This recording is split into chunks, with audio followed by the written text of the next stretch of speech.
তখনও তারা গণহত্যা করেছে। আর বাংলাদেশে একটি তথাকথিত নির্বাচিত সরকারের নাম দিয়ে রাষ্ট্রীয় ক্ষমতায় রাষ্ট্রীয় বাহিনীকে দিয়ে হত্যাযজ্ঞ চালিয়েছে, ম্যাসাকার করেছে এবং বাংলাদেশের সেই গণহত্যার স্বাক্ষর যারা রেখেছেন তারা সবাই চিহ্নিত হয়েছে। বাংলাদেশে এমন গণহত্যা পরিচালিত হয়েছে, আসমান থেকে গুলি করে সাধারণ গৃহিণীকে এবং শিশুদেরকে হত্যা করা হয়েছে। এটা বিশ্বে কোনো নজির নেই। সুতরাং তারা কখনো সেই দায়িত্ব এড়াতে পারে না।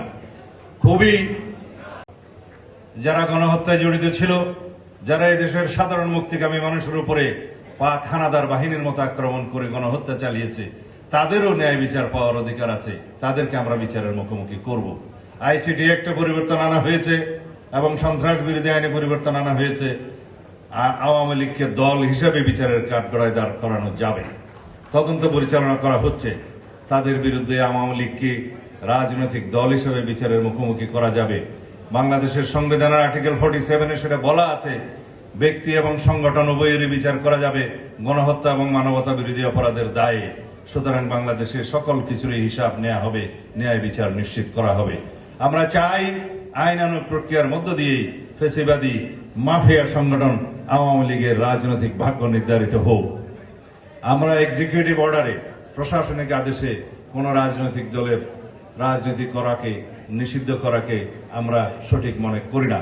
এটা জুডিশিয়াল প্রসেসের মধ্যে দিয়ে যেতে হবে, আইনানুগ প্রক্রিয়ার মধ্যে দিয়ে যেতে হবে। সেটা আমরা নিশ্চিত করতে চাই। যারা ফ্যাসিবাদী শেখ হাসিনার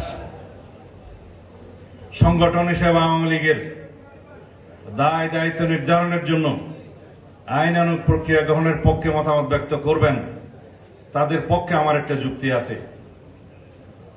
কথা হচ্ছে, রাজনৈতিক সংগঠনের রাজনৈতিক ম্যানিফেস্টোর প্রেক্ষিতে যদিও বা অবৈধ, তারা রাজনৈতিক দলের শীর্ষ নেতৃত্ব হিসেবে সরকার পরিচালনা করেছেন। অবৈধ প্রধানমন্ত্রী হলেও প্রধানমন্ত্রীর নাম ছিল, তার দায়িত্ব সেই সংগঠনকে নিতে হবে। যে সমস্ত সংগঠনের নেতা কর্মীরা গণহত্যা চালিয়েছে, তাদের দায়িত্ব সেই সংগঠনকে নিতে হবে। আমরা জানি নুরেমবার্গ ট্রাইব্যুনালের মধ্য দিয়ে সেই সময়কার সংগঠন, হিটলারি সংগঠনকে রাজনৈতিক অধিকারকে বঞ্চিত করা হয়েছে, কেড়ে নেওয়া হয়েছে, নিষিদ্ধ করা হয়েছে। গেস্টাপোর প্রতি তাদের নিষেধাজ্ঞা আছে, নিষিদ্ধ করা হয়েছে।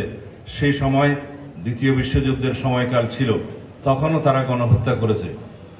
আর বাংলাদেশে একটি তথাকথিত নির্বাচিত সরকারের নাম দিয়ে রাষ্ট্রীয় ক্ষমতায় রাষ্ট্রীয় বাহিনীকে দিয়ে হত্যাযজ্ঞ চালিয়েছে, ম্যাসাকার করেছে এবং বাংলাদেশের সেই গণহত্যার স্বাক্ষর যারা রেখেছেন তারা সবাই চিহ্নিত হয়েছে।